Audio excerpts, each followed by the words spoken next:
Welcome to another episode of Salvation Army Disaster Radio. You know, a few episodes back, Christy Sutton gave you a tour of a Salvation Army canteen, and that's a great unit for most disasters. But when things get really bad, when things get catastrophic, and you gotta pump out thousands of meals a day, it's time to up your game a whole lot. That's when we bring out a Salvation Army field kitchen. That's the Goliath of our food service fleet. And to introduce us to this food service monster, we have our own master of disaster and food service expert, Kevin Smith. Thanks, bud, for being on the podcast again. My pleasure, Jeff. Tell us a little bit, how did the Salvation Army come to get involved with field kitchens of this size? Well, you know, back in 1997, we had the first unit that we've ever had.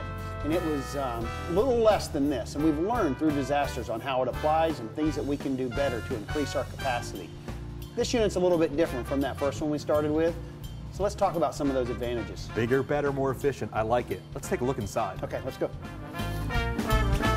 So Kevin, here we are inside this large Salvation Army field kitchen, and I see a lot of the same stuff I might see on a canteen, just more of it. Over there you've got 3 coffee pots. Back here we've got a massive refrigerator freezer.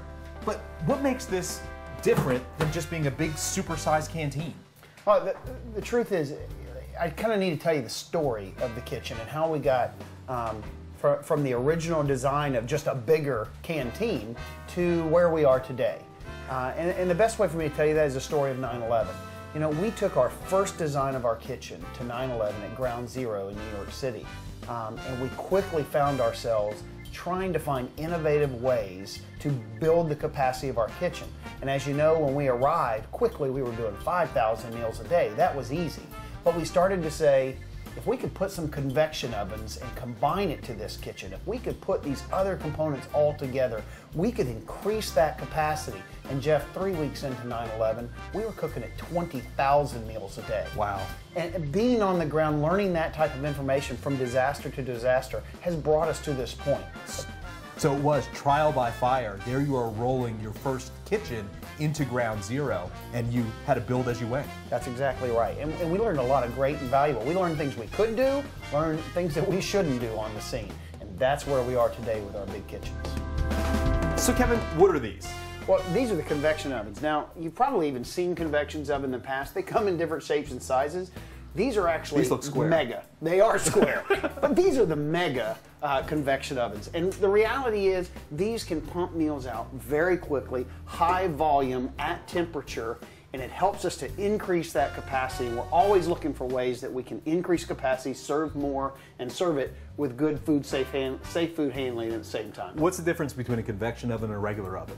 Well, a convection oven moves the air around the food. It allows it to get hotter quicker and to maintain even flow around the food.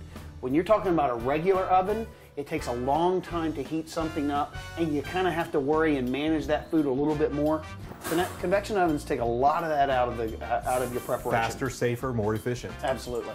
All right, now this thing I got to try. This actually has a crank on it, which is kind of pretty cool. Jeff, don't touch that. That's technical. Sorry. We'll get to that in just a second. I'm not a cook. You know, Jeff, we talk about the things that really increase the capacity. We learn from our partners, from the Southern Baptists who respond to disasters and have been using field kitchens for a long time. The installation of tilt skillets really changed the amount of product you're able to pump out. Not only can you cook, boil, do stuff inside this kitchen, makes it easier for cleaning. You actually can tilt this out. You can move it to a different product source. We have the Salvation Army Cambros.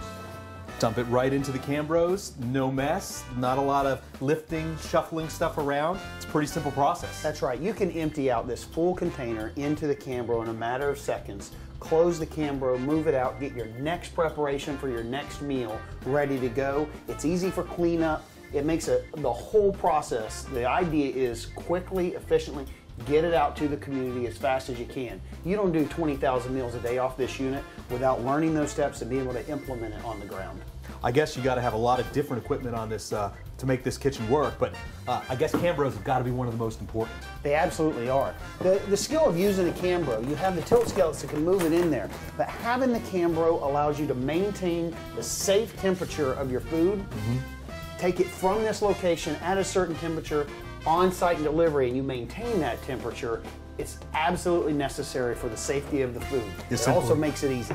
Seal it up, no spill, no mess. Keeps the food nice and warm. And certainly, folks, if you want to make sure how you use a proper Cambro, check out our other podcast, 5 Things You Need on Your Canteen. Give you a little tip on how to use these even more effectively. Kevin, thanks for the great tour, but frankly, I wouldn't have a clue how to use this in an actual disaster situation. What's the plan to really utilize this in the field? Well, you know, we increase the capacity, we can do a lot of meals, but there's 2 different functions that you can use in getting it out to the people. And one of those is called a hub and spoke concept. And if you will, you have basically this becomes the hub of your feeding operation. You can cook that quantity, 20,000 meals a day, put them in the Cambros. The Cambros then go from the kitchen full of food out to the points of service. And it's important to know that is a very valuable mechanism for getting food out to the people quickly. So the kitchen is the center, the hub, and the spokes are canteens which push these meals that this unit is cooked out to all the different people in the different neighborhoods that need food. Exactly. Again, it's about getting the food to the point of need in a timely manner. You can't always do that from one disaster to the next with large quantities of food. The hub and spoke system really helps to get it quickly to the place that it needs to be. Is there other uses for this? I mean, it sounds like during 9/11, is that what you did there? Actually, no.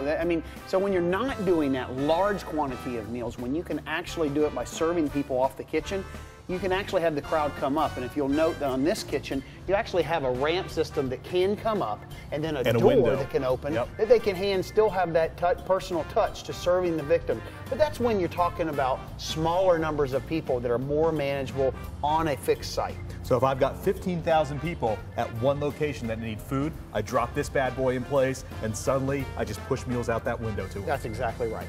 Man, thanks for the tour. I appreciate it. Good luck in Florida. Hope we have a good hurricane season. Thank you, me too. And that's a wrap for this edition of Salvation Army Disaster Radio. Thanks so much for watching, and we really do appreciate your feedback. It's easy to do. just drop us an email at disasterradio@uss.salvationarmy.org. Thanks again. See you in another episode. We appreciate you watching.